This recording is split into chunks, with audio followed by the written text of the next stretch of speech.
Assalamualaikum, hello everyone, with me again on this business finance class, and today we're going to talk about the leverage and capital structure. I have already given it to you on material in the Google Classroom, dan oke kita pakai bahasa Indonesia aja lah ya, biar enak ya. Maaf ya, hari ini nggak ada video animasi, hari ini kita biar belajar dari PPT aja, biar kalian enak juga, biar kalian ngerti juga ya. Kita review a little bit about the leverage and the capital structure.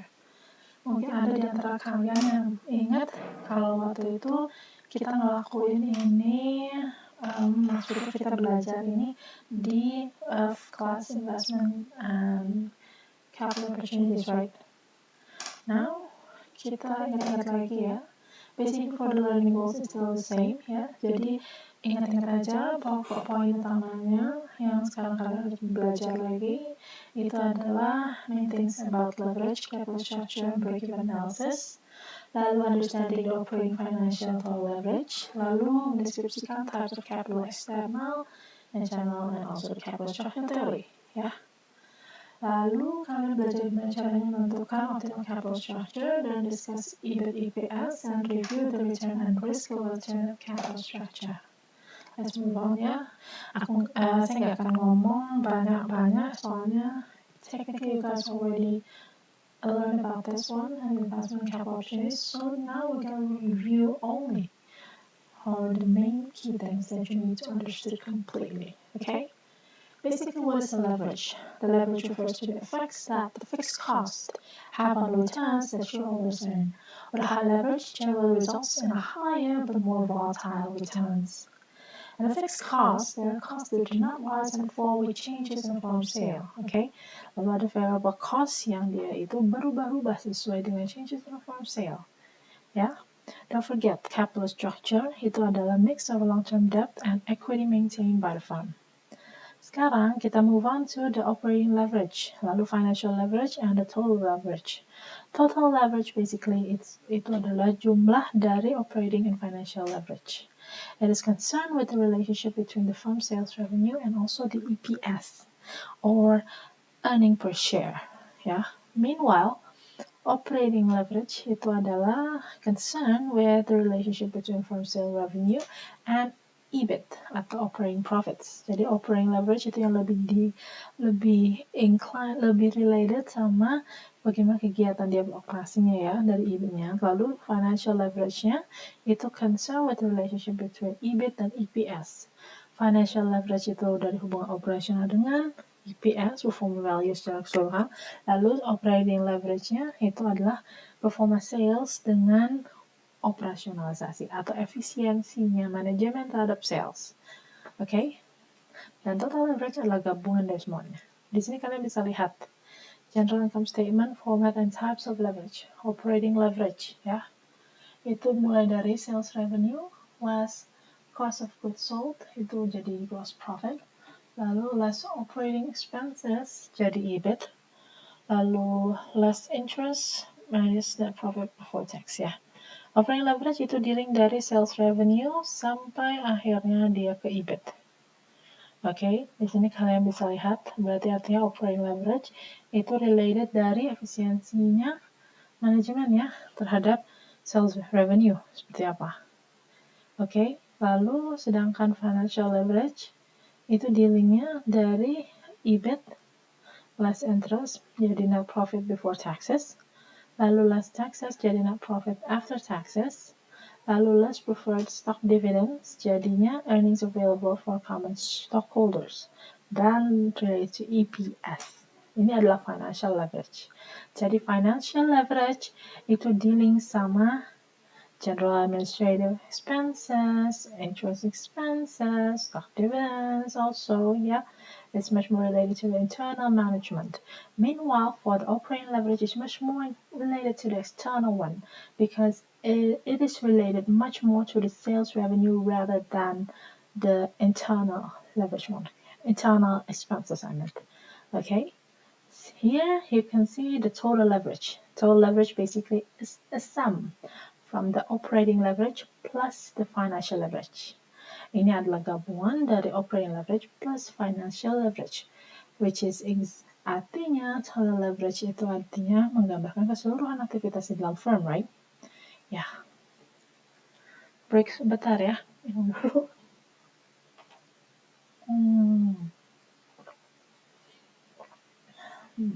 Now, we move on to the break-even analysis. What is the break-even analysis? Break-even analysis ini adalah used to indicate the level of operations necessary to cover all costs and to evaluate the profitability associated with various levels of sales. This is also called the cost volume profit analysis. Ya. Lalu the break-even analysis technically BEP ya. Lalu the operating break-even point is the level of sales necessary to cover all operating costs. The point at which EBIT equal to 0. Yeah. The operating break-even point. Yeah. You guys need to understand this one. We already told you guys on previous class before. Yeah. Lihat di sini formulanya operating leverage, cost and break-even analysis. Yeah. Algebraic. Ini adalah sales revenue less fixed operating cost less variable operating cost. Ini jadinya EBIT. Oke. Lalu di sini kalian bisa lihat breakeven analysis formulanya seperti ini ya. EBIT ini P dikalikan Q dikurangi P dikalikan price dikalikan quantity dikurangi fixed cost dikurangi variable cost times quantity. Oke. Berarti kalau di sini kalian bisa lihat EBIT ini berarti artinya apa? P dikalikan Q berarti kan jumlah penjualan dikurangi dengan FC fixed cost dikurangi dengan TFC. TFC itu total variable cost berarti artinya total variable cost dikalikan dengan jumlah quantity. Oke, lalu untuk mendapatkan break-even analysis pointnya itu adalah fixed cost atau total fixed cost ya. Which is fixed cost ada sama ya setiap kali kan ya, setiap semester, setiap bulan. Well, what kind of term that you use on the accountancy period? Technically, it will be the same for the fixed cost. Yeah, rather it will be only different for the variable cost. The fixed cost will always be the same. Okay. Lalu Q-nya ini adalah fixed cost divided by P minus variable cost. Here is an example. Assume that Cheryl's Posters, a small poster retailer, has fixed operating costs at $2,500. Its sale price is $10 per poster, and its variable operating cost is $5 per poster. What is the firm's break-even point? We get this from 2,500, 2,500 divided by 10 minus 5, which is equal to 5. Yeah, and 2,500 and divided by 5, you get 500 units. Okay, 2,500 divided by 5, you get 500 units. This is for the graph. Let me remind you a bit. Yeah. As you can see from the graph, the operating break-even point is located at the 500. The sales of 500 units. Artinya di bawah 500 itu adalah loss dan di atas 500 itu adalah keuntungan. Oke? EBIT. Aduh, maaf ya. Hari ini agak-agak lemes kakaknya soalnya lagi sakit, lagi agak sesek emang. Maaf ya. Ini lagi hipertensi kayaknya. Sorry. Okay, now we'll move on to the sensitivity of operating break-even point to increases in key break-even variables. Fixed operating costs, yeah, increase in variable fixed costs, it will give effect on an increase in operating break-even point. Meanwhile, increase in variable sale price, it will be decreased on the operating break-even point. And meanwhile, for the variable operating cost per unit, it will give the same effect as the fixed operating cost. Increase effect on operating break-even point. Di sini berarti kalian tahu ya, kalau misalkan mau cepat BEP, ya berarti artinya harus seperti apa ya. Fixed operating cost yang naik ya, berarti artinya BEP-nya juga akan naik. Ya, sedangkan kalau misalkan penjualannya naik, otomatis BEP-nya bisa agak turun ya. Okay? Alhamdulillah. Okay, take a look at this one. Assume that Cheryl's Posters wishes to evaluate the impact of several options. The first thing is increasing the fixed operating cost to $3,000. The second one is increasing the sale price per unit to $12.5. The third one is increasing the variable operating cost per unit to $7.5. And the fourth one, simultaneously implementing all three of these changes. Okay, take a look at this one. The operating break-even point under the first circumstances, it will increase to 600. Meanwhile, for the second one, increasing the sale price will decrease to 333.33 units. It simply decreased. Meanwhile, and then continue on with the third, increasing the variable operating cost per unit to 7.5. It will give an increase to 1,000 units. And the fourth one, simultaneously implementing all three of these changes, is 600. Dari sini kalian bisa dapat apa bayangannya? Oke. Yang tadi aku bilang ya, kalau misalkan mau coba BEP, berarti penjualan yang digeder, atau kalau enggak, juga bisa main di efisiensi unitnya, ya kan? Lalu kalau misalkan kalian redevelopment lagi, inovasi lagi, kalian harus hati-hati kan, itu akan merubah apa? Variable cost-nya toh.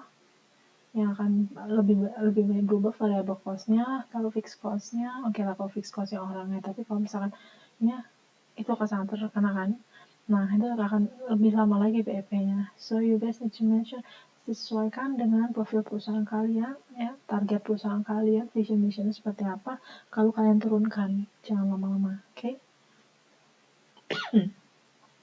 Ini contohnya personal finance example, basically it's the same, you guys can read it on your own. Now we'll move on to the operating leverage, which is I already mentioned this in the first section right before. It's the use of fixed operating costs to magnify the effects of changes in sales on firm's earnings before interest and taxes. And this one is the graph for the operating leverage. You guys can see 500. This is the first BEP. Lalu begitu ini naik di bawah 500. This is above 500. And below 500 is considered as a loss. Meanwhile, for above 500 is considered as a profit. It is also the same, the EBIT for various sales levels, the same. And then we'll move on to the operating leverage. Remember, the degree of operating leverage, or DOL, is a numerical measure of the firm's operating leverage. And you got this simply from a ratio between the percentage change in EBIT divided by percentage change in sales. As long as the DOL is greater than 1, then there is an operating leverage. Okay? Berarti kalau misalkan DOL-nya lebih dari 1, sama dengan 1, berarti EBIT sama sales itu adalah efisiensi sempurna. Artinya internal management sama sales operasinya sama-sama equal. Meanwhile, kalau misalkan EBIT-nya itu lebih besar daripada 1, di sini kalian bisa lihat, misalkan EBIT-nya 2, sales-nya ini 1, berarti 2 lebih besar daripada 1, berarti artinya DOL-nya 2, berarti ada operating leverage. Berarti dia lebih fokusnya ke management expenses-nya. Sales-nya harus lebih digeder lagi. Lalu, kalau misalkan EBIT-nya adalah 0,5, sedangkan sales-nya ini adalah 2, berarti 0,5 dibagi dengan 2. 0,5 dibagi dengan 2. Berarti artinya 0,5 sebenarnya masih bisa digeder lagi kan, biar 2-nya juga bisa jadi lebih tinggi lagi kan. That's right. Okay. This one. Apply the degree of operating leverage equation to cases 1 and 2 in the table 13.4 yields the following results. The case 1, 100% divided by 50% equal to 2. And the case 2, minus 100% divided by minus 15, minus 50% equal to 2. Okay. Although a more direct formula for calculating the degree of operating leverage at a base sales level Q, ini adalah jumlah quantity times P minus variable cost divided by Q times P minus variable cost minus fixed cost. Jumlah quantity dikalikan dengan harga dikurangi variable cost dibagi dengan jumlah quantity dikalikan harga minus variable cost dikurangi dengan fixed cost. Itu adalah degree of operating leverage. Yeah, you guys can see, yeah. Just please read on this, focus on the process, yeah. Technically, it's just all the same, right? I'm not gonna review much about this one because you already got the slide for this in the previous class. So I expect you guys to review back the material, okay? Because this is simply related. What you guys have learned on investment opportunity cost analysis basically is pure theoretical. Meanwhile, in business finance class, you guys get a lecture specifically much more for the case adoption. The case adoption on the theoretical practice, theoretical aspect, and how to read it in a form of paper, and how to read it based on case study analysis. Okay. Lalu di sini adalah financial leverage. Financial leverage basically is the use of fixed financial costs to magnify the effects of changes in earnings before interest and taxes on the firm's EPS. The two most common fixed financial costs are the interest on debt and preferred stock dividend. Most common fixed financial costs ini adalah interest on debt and preferred stock dividend. Okay, lihat di sini contohnya ya. Chen Foods, the small Asian food company, expect EBIT of $10,000 in current year. It has $20,000 bond with $5,000 bond with a 10% coupon rate interest and an issue of 600 shares of $4 preferred stock outstanding. It also has 1,000 shares of common stock outstanding with annual interest on the bond issue is equal to 2,000, and you got it from 0.10 times 20,000. With annual dividends on preferred stock are 2,400. We got this for $4 per share times 600 shares. Here you got this one, EPS or variable EBIT. Okay, take a look at this one, this example. EBIT less interest equal to net profit before taxes. Yeah, less taxes equal to net profit after taxes. Less preferred stock dividends. And available for comment, and you got the EPS. Add this in here. This is the same, right? So it's mentioned here. The EPS of various EBIT level. Dari awalnya EBIT-nya ini ada 6.000, lalu jadi 10.000, lalu jadi 14.000, 6.000 ke 10. Oke. Dari 10.000 ke 6.000 kan dia kurang ke minus 40%. Lalu naik lagi ke plus 40% dengan 14.000. Ini technically adalah gambar dari sensitivity analysis, agak kayak gini sebenarnya. Sama ini sensitivity analysis.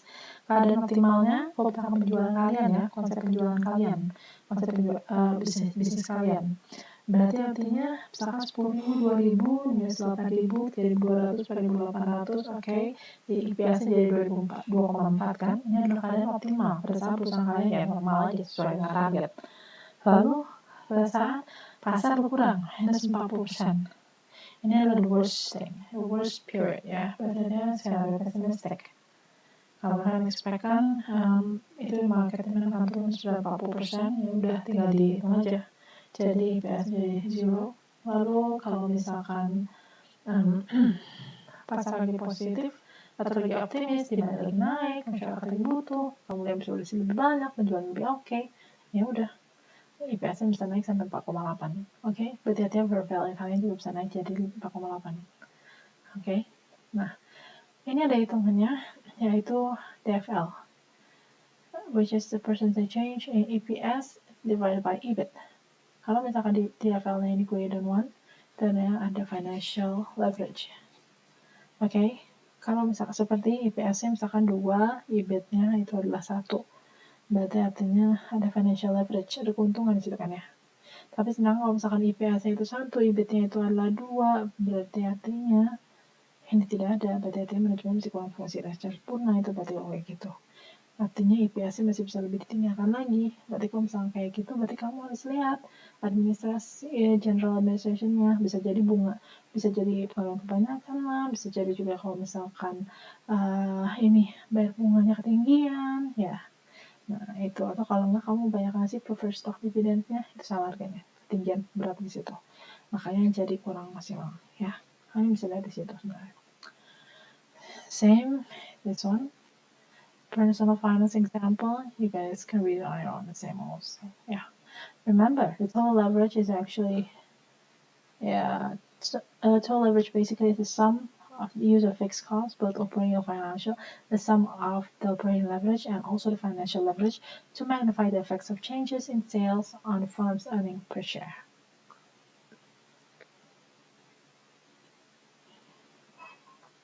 Take a look at this one. Total leverage. Cables Inc., a computer cable manufacturer, expects sales of 20,000 units at $5 per unit in the coming year and must meet the following obligations. Variable operating costs at $2 per unit with a fixed operating cost of $10,000, interest of $20,000, and preferred stock dividends of $12,000. The firm is in the 40% tax bracket and has 5,000 shares of a common stock outstanding. Di sini kalian bisa lihat ya. Salesnya 20.000, 100.000 ya. This one, we got this EPS 1,2. Okay. Nah, lalu kalau misalkan dia naik 50%, dia 30.000 ya salesnya. Lalu yang lainnya juga naik kan, 100.000 jadi 150, yang sales revenue-nya. Lalu variable operating cost dari 40.000 jadi 60.000. Lalu fixed operating cost dari 10.000 jadi tetap 10.000 ya. Lalu EBIT-nya itu dari 50.000 jadi 80.000 ya. Nah, di sini kalian bisa lihat ya, sampai ke bawah-bawahnya. Degree of operating leverage-nya itu adalah 60% dibagi dengan 50%. Oke, 60% dibagi dengan 50%, 1,2. Lalu sedangkan DFL-nya itu kalian bisa dapat dari sini dari plus 300% ya, dari 1,2 bagi 4,8 ya. Ya, 1,2 4,8 plus naik 300% dibagi dengan 60% percentage change in EBIT. Jadi 5, 1,25. Oke, tekniknya kalian dapat DTL-nya itu adalah 300% dibagi dengan 50%. This is equal to 6. Okay. Ini DTL atau degree of total leverage basically is the numerical measure of the firm's total leverage. You got this of percentage change in EPS divided by percentage change in sales. As long as the DTL is greater than 1, then there is a total leverage. Okay. Kalau di sini EPS dibagi dengan sales. Kalau misalkan EPS-nya misalkan 2, sales-nya itu adalah 2, berarti artinya total efisiensi ya. Oke. Berarti artinya impas yang keluar sama yang ke dalam, yang fair value. Jadi artinya sales masih berfungsi ya untuk meningkatkan ini. Apa namanya? Berarti gini. Kalau misalkan dia 1, berarti artinya EPS-nya 1, sales-nya 1. Berarti kamu bayangkannya itu adalah perusahaannya itu tidak ada leverage. Ya. Tapi kalau misalkan dia lebih besar daripada 1, berarti artinya there is total leverage. Oke. Berarti kalau misalkan EPS-nya 2, sales-nya itu 1, itu kan 2 bagi 1 kan. Berarti ada total leverage. Sedangkan kalau misalkan ini 1 bagi 2, berarti artinya gak ada kan. Lebih fokus ke sales-nya kalau. Ya, berarti artinya dia tidak ada total leverage. Sebenarnya, kalau misalnya kayak gitu. Karena ya efisiensi udah yang sempurna, why not? Okay, this one, DTL 6. Yeah, well, we'll already tell you guys about this one. Just review a little bit, and we will finally get the main topic about this one. DTL, remember this one is DOL times DFL. Yeah. Lalu focus on ethics, remember, yeah, the case of Lehman Brothers. Okay, read it. Please read it and review a little bit about the material. Okay, let's take a break.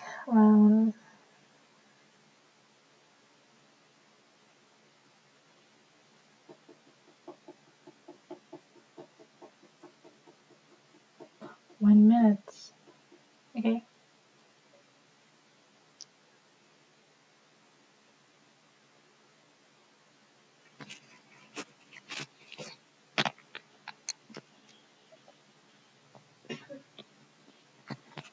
Oh god.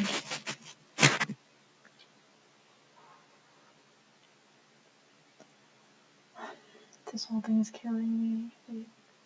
Aduh, aku pengen keluar, ya Allah. Oh, sorry. Maaf. Kakak jujur udah mulai bosan ini tinggal di rumah. Pusing. Maaf. Okay. Now we move on to the firm's capital structure or the types of capital. All the items on the right-hand side of the firm's balance sheet, remember this one? Yeah? The total capital, and you got this from the debt capital times equity capital. Okay? The cost of debt basically is lower than the cost of forms of financing. Jadi lebih mahal cost of debt ya, lebih murah cost of debt ya daripada cost of equity. Jangan lupa, pendanaan yang paling mahal itu sebenarnya adalah pendanaan dari equity. Makanya kalau misalkan perusahaan-perusahaan itu kan kamu diarahin untuk langsung pinjam uang aja, nggak usah langsung pakai modal kamu sendiri. Ya kenapa? Ya karena itu juga jauh lebih mahal kalau misalkan kamu pakai modal kamu sendiri daripada pakai pinjam punya orang. Kalau punya orang kamu, apalagi kalau misalkan sistemnya cicilan ya kan lebih murah toh ya. Nah sekarang kalau misalkan kalau sistemnya equity kan risiko semua kamu yang bearing sendiri. Okay? Okay. The tax deductibility of interest payment also lowers the debt cost substantially. Jangan lupa karena ada tax saving ya. Lalu the two basic sources of equity capital ini adalah preferred stock and common stock equity, which includes common stock and retained earnings. Okay, the common stock is typically the most expensive form of equity, followed by retained earnings and then preferred stock. Yang paling mahal adalah common stock. Ya, lalu retained earning atau laba ditahan, lalu ke preferred stock. Maka itu kayak alternatif terakhir melakukan apa emang kalian butuh duit kan maksudnya pendaraannya. Lalu the firm's capital structure, external assessment of capital structure. A direct measure of the degree of indebtedness is the debt ratio. You got this from total liabilities time divided by total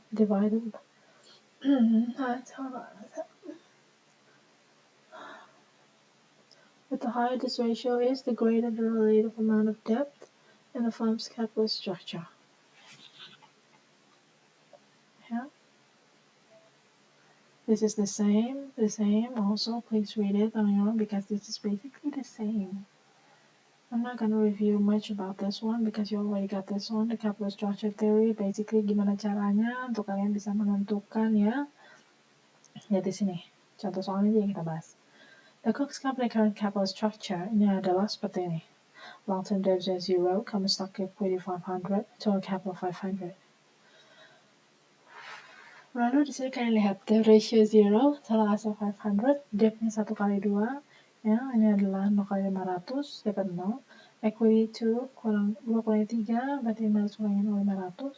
Shares of common stock outstanding ini adalah 25. Oke. Karena dibagi dengan 20 ya, 500 dibagi dengan 20 ya, jangan lupa. Karena harganya adalah 20 per saham common stock, oke? Lalu kalian bikin ini sampai 20, yang 10 total asetnya 500 tetap, debtnya itu adalah 50 kan? 1 kalikan 2, 10 kali 500 berarti 50, lalu equity-nya kalian dapat 500 kurang 50, 450, berarti shares of common stock outstanding-nya kalian dapatkan dari 450 dibagi dengan 20, which is sahamnya 22,5. Biasanya kalian bisa dapat ya. Lalu sekarang kita lihat nih, kalau kasus yang kayak tadi ya, capital structure debt ratio-nya 0%, 10, 20, 30, 40, 50, 60, debt-nya itu ada 0, 50, 100, 150, ya. Interest rate-nya 0, 9, 9,5, 10, 11, interest-nya itu adalah 0, 4,5. Di sini kalian bisa lihat ya, misalkan untuk capital structure debt ratio 0%, lalu debt-nya itu adalah 0% kan, yang tadi 0 dolar ya. Lalu interest rate-nya itu adalah 0%, lalu ininya adalah 0%. Tapi kalau misalkan dia naik jadi 10, berarti debt-nya di 50, ya kan? Lalu interest rate-nya itu adalah 9%-nya, oke. Berarti artinya kalau di sini interest-nya harus bayar bunganya 4,5. Oke. Dari 1 dikalikan 2. Berarti 50 kalikan $50 kalikan 9%. Oke. Lalu di sini kalian bisa lihat ya untuk profitability of EBIT-nya. Di sini kan 0,25, 0,5 sama 0,25. Kalian dapat itu ya, debt ratio-nya misalkan tuh 0. Let's EBIT table-nya. Nih, less interest-nya. Oke. EPS-nya 0 dari 2,4 sampai 4,8. Expected EPS 2,4, standard deviation 1,7, dan coefficient of variation 0,71. Jangan lupa ya, rumusnya standard deviation sama coefficient of variation. Oke? Kita udah belajar itu kan? This is the same also. Please review a little bit. Okay, this is the same also. Di sini kalian bisa lihat from the graph ya. The debt ratio 0%. Kayak normal banget ya. Lalu the debt ratio 60%. Okay. Probability density ya. Lalu di sini coefficient of variation-nya. Di sini kalian bisa lihat ya. Financial risk, business risk ya dari 0,75 naik jadi hampir ke 1,5. Oke. Di sini kalian bisa lihat ya. Sama aja. Ini kita udah belajar itu sih sebenarnya waktu pas investment and capital analysis. Sama aja. Oke. Lalu don't forget about this one. Please read it. The question is to understand what's the meaning of asymmetric information, atau informasi yang sebenar. The situation in which managers of a firm have more information about operation and future prospect than the investor. Jadi artinya manajer perusahaan dia punya informasi mengenai operation and future prospect dan lebih dulu daripada investor ya. Dia bisa memanipulasi juga sebenarnya untuk kepentingan perusahaan. Oke. Lalu ini aku related sama namanya konsep agency theory. Lalu a pecking order hierarchy of financing that begins with retained earnings, which is followed by debt financing and finally external equity financing. Jadi internal sama eksternal. Internal retained earnings, terus ke external debt financing, baru ke external equity financing, common stock IPO. Lalu a signal is a financing action by management that is believed to reflect its view of the firm's stock value. Generally, debt financing is viewed as a positive signal that management believes the stock is undervalued, and a stock issue is viewed as a negative signal that management believes the stock is overvalued. Ya. Di sini kalian bisa baca lagi the firm's capital structure. Okay, rumusnya ini ya. What then is the optimal capital structure even if it exists so far only in theory? Di sini kalian bisa dapat ya. Ini.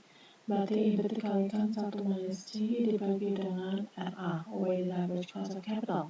This is equal to 0,4 atau EBIT dikalikan 1 minus T ya. EBIT times 1 minus T, okay. EBIT dikalikan 1 dikurangi tax rate-nya berapa dibagikan dengan weighted average cost of capital. The optimal capital structure theory. Okay. Ini teori sebenarnya, tapi panduannya. Jadi ada gunanya sebenarnya kalian belajar untuk teori itu sebenarnya. Kenapa? Karena kalau misalnya kalian udah belajar teori, kalian bisa efisiensi minimal dia sebagai benchmark dasar. Memang pasti, apalagi kalau namanya kegiatan usaha ya, itu kan pasti berubah-ubah cepet banget. Terus udah gitu, temanya nggak mungkin statis tuh. Yang kayak gitu kan teoretikal itu mendekati hampir nggak mungkin ditemukan di keadaan nyata. Tapi berangkat dari teori kalian bisa mengukur optimisasi. Kalau misalkan teori bilang harganya 10, kenyataannya itu 5, berarti kalian tahu yang mana yang harus ditingkatkan supaya bisa nyampe 10. Ya toh? Nah, kalau misalkan kalian teori berkata 10, tetap kalian udah bisa di angka 12, berarti artinya kalian udah bisa bagi teori, berarti kalian udah bagus. Berarti kalian bisa tahu, bisa bertahan kan? Nah, sekarang harus mikirkan gimana caranya bertahan, jangan sampai dia turun. Oke? Nah, itu. Lalu the EBIT-EPS approach. Basically, the approach of selecting the capital structure that maximizes EPS over the EBIT. Okay. Di sini kalian bisa plot coordinates for the capital structure, ya seperti di sini. Di sini kalian bisa lihat kan financial break-even points-nya ini berapa, datanya ada di angka 30%-nya, 0% dan 60% seperti apa, oke? Debt ratio 60%, 30% sama 0%. Dan ini tinggal bikin aja sama kayak gini. Oke. Jadi kalau capital structure debt ratio 0%, EPS-nya itu ada 2,4, lalu untuk satu ya, lalu ini adalah 4,8, lalu kalau 30% 2,91, 0,34, tinggal kalian plot-plotin aja di sini. 60% 3,03 sama 5,63, oke? Nah, ya ini soal kita dulu ya. I kind of miss the old times actually. Pada saat seperti ini, jadi akan jadi hal yang sangat menyenangkan karena jalan keluar, ya Allah. Maaf ya kalau paksa mendengar intihan kakak yang bosan di rumah. The most important point to recognize when using EBIT-EPS analysis is that this technique tends to concentrate on maximizing earnings rather than maximizing owner wealth as reflected in the firm's stock price. The use of an EPS maximizing approach generally ignores risk, because as premiums increase or increases the financial leverage, the maximization of EPS does not ensure owner wealth maximization. Okay? Well, you guys can read this on your own. This is the main point, actually, that we discuss for today. Need to discuss for today. Okay? After this, I will give you an assignment. Oh, wait.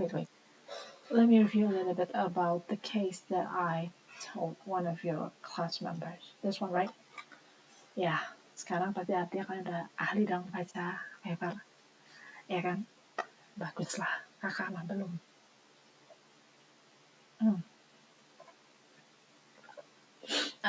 Masih belajar lah kita. Take a look at this one ya. Nanti lama-lama pasti kalian bisa senang deh. Kalian rame sebenarnya. Okay, take a look at this one.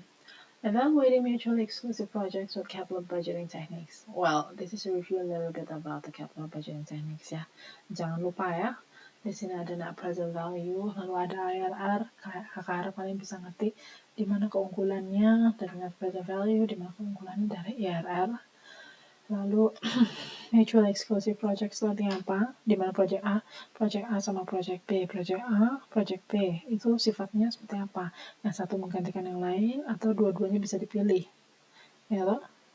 Apa artinya tuh mutually exclusive project? Kalian harus bisa juga baca juga ya. Ingat-ingat dulu udah bicarain. Lalu udah gitu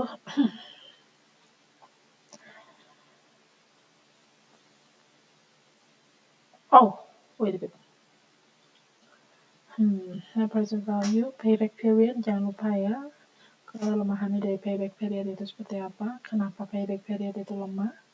Karena dia tidak memikirkan uangnya kembali ya setelah PBB itu. Terus juga time value of money juga dia tidak mengindahkan itu ya.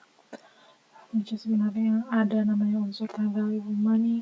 Ya, jadi uang yang sekarang sama uang masa depan itu kan beda ya nilainya. Ya itulah. Lalu IRR juga seperti apa ya, mencerminkan apa, ingat ya udah dibicarain dulu. Lalu NPV, apa keunggulannya NPV, remember it related to liquidity. Okay, I'm not going to talk much because this is actually the same. Di sini kalian bisa lihat NPV profile-nya seperti apa, kalian bisa bikin di sini ya, project-nya seperti apa. Lalu use the methods, which projects you're talking about. Is an acceptable method to compare to mutually exclusive project? Again. Nah, di sini kalian bisa menghitung semuanya, baca semuanya.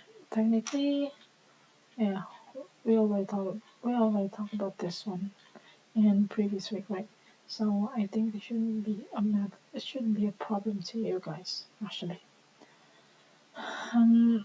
Then after that, okay. We move on. I think this should be enough. I think this should be enough for today. Okay. For material for today. Jangan lupa, habis ini saya akan berikan kalian soal, materi, tugas, sekitar 3 soal ya. Tolong kalian kerjakan, lalu kalian bisa submit di Google Classroom. Maksimal besok pagi deh ya. Gak apa-apa, besok pagi aja. Kalian kasihin tugasnya ke kakak ya. Oke? Besok pagi kalian kasihin tugasnya ke kakak sekitar di bawah jam 12 siang ya. Oke? Thank you very much for listening, and I hope you all in a good health. Kakak juga sekarang udah a bit recover sih, nggak terlalu gimana lagi. Cuma pusing mencari kegiatan what to do at home, aside ngerjain kerjaan yang lain yang tertinggal. Banyak ternyata. Ya gitulah. Oh, kalian juga jaga diri baik-baik ya, dan mudah-mudahan virus corona ini cepat berlalu lah dia, bagaikan naik merah aja dia nih, biar kita bisa ketemu lagi, main lagi ya. Kita semua sama-sama berdoa ya, minta Tuhan cepat meredakan situasi ini biar kita bisa cepat kembali ke kehidupan. This is not kind of life actually, ini bukan kayak hidup ini kayak begini nih. Ini kayak mimpi nih sebenarnya. Ya begitulah. Kita sama-sama berjuang, berdoa ya, biar kita cepat balik lagi ya. Kalian semua jaga kesehatan ya. Jangan lupa kerjain tugasnya. Remember. Dan minggu depan kita akan lanjut lagi dengan material, dan sekitar 2 minggu sampai 3 minggu. Nanti akan kasih kamu tips-tips ya untuk kita UAS seperti apa. Okay? Thank you for listening. God, you came again. And bye-bye. Assalamualaikum.